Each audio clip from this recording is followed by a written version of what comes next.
Chetan, fantastic to have you back on ET Now. Thank you for joining us. Chetan, for the moment, the India story has reversed. 2 years ago, it was bad macro and very good micro. Currently, it is great macro and very poor micro. So, do you think good macros are here to stay? Well, I would say that I can explain some bit of macro from micro from the macro data points as well. So, when you look at the GDP components, 3 of the key GDP components, which is exports, government spending, and rural consumption. Those 3 are still doing weak, and that's the reason why you probably see some bit of weakness in the corporate earnings numbers as well. One other aspect of global development, which is that you continue to see deflationary pressures across the region, and that's also showing up in Indian WPI, which in turn shows up in the corporate revenue growth. So I would say that there are some elements of macro which can explain why the numbers are weak on the earnings front as well. So yeah, I would say that, watch out for macro. It is still something that is driving the micro. Chetan, second day of the conference, what are equity investors saying? Because, there's a story playing out in China where the economics and the markets are really not getting correlated because the economic data is pointing to some weakness. Equity markets are in a tizzy. What are investors saying now about India? Because equities definitely have taken a bit of a backseat in India right now. Yeah, I think the investors are getting a bit disillusioned with India's story, and the reality check is essentially coming in from the point of earnings being weak, and the macro data on an aggregate basis are not exactly looking very comforting from growth perspective.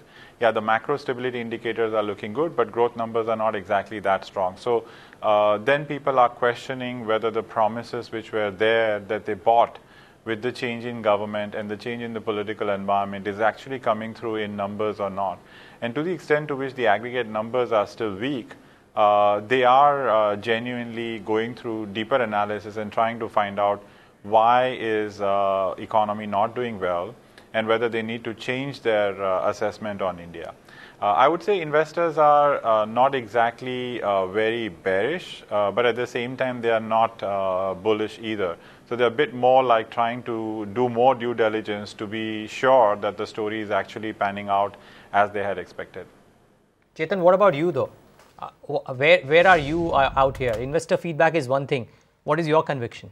Well, see, our conviction on the macro outlook still remains to be strong and positive. The reason is essentially from a macro perspective, we want this cycle to be showing recovery with capex going up. And there we are confident that the numbers are indicating that the capex is turning up. Now we have over the last 2-3 quarters data points like CMI's capex under implementation, engineering and construction companies order book, capital goods imports, which is indicating that capex is recovering. So from a sustainable growth trajectory perspective, capex is important. And as long as that is picking up, you can say that the story is going in the right direction. Exports being weak is not really in government's control. If the government is tight on the spending and that's affecting government spending line growth for GDP component as well as rural consumption, then I would say in some ways it's a pain that we need to take to ensure that when we come back with capex-led recovery this time, we don't see attended inflationary pressures, and therefore that for me as an economist gives me a comfort that the recovery will be more sustainable. We won't be hitting roadblocks much faster. In case we had done that with higher government spending, we would have potentially faced roadblocks much faster. So I'm more constructive, and I still continue to believe that India is one of the few bright spots in emerging market space. Chetan, where does the RBI stand in the India story right now? Because there are a lot of market participants somewhat disappointed that while the RBI did cut rates on expected lines, the commentary was hawkish, and there's a big looming question mark on whether or not it's going to be a prolonged rate cut pause by the RBI from here onwards. A, what's your view on what the RBI action could be for the remaining part of the year? And B, how imperative it is for the RBI to cut rates in order to infuse growth?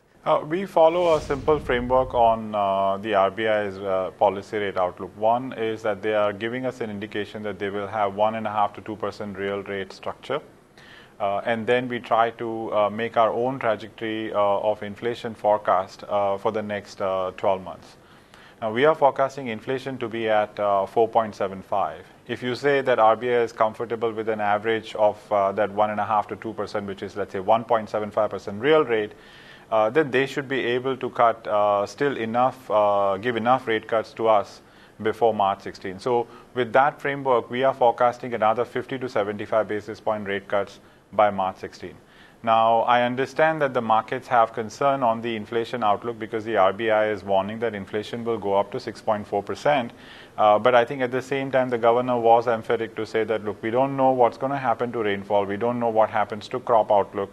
And we don't know what's the impact of that crop outlook reduction, or rather the production reduction, onto food prices. So we have to watch for seeing how things pan out on monsoons and inflation.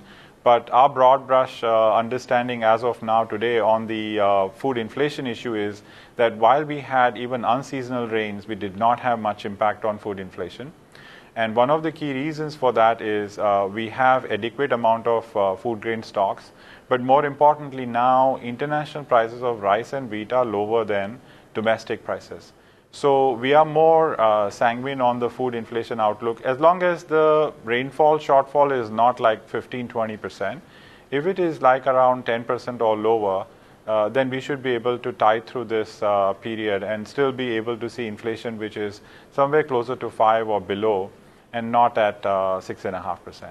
Chetan, good comes with bad, and the fact that food prices are down, do you think that could have an impact on agrarian economy and ultimate consumption demand?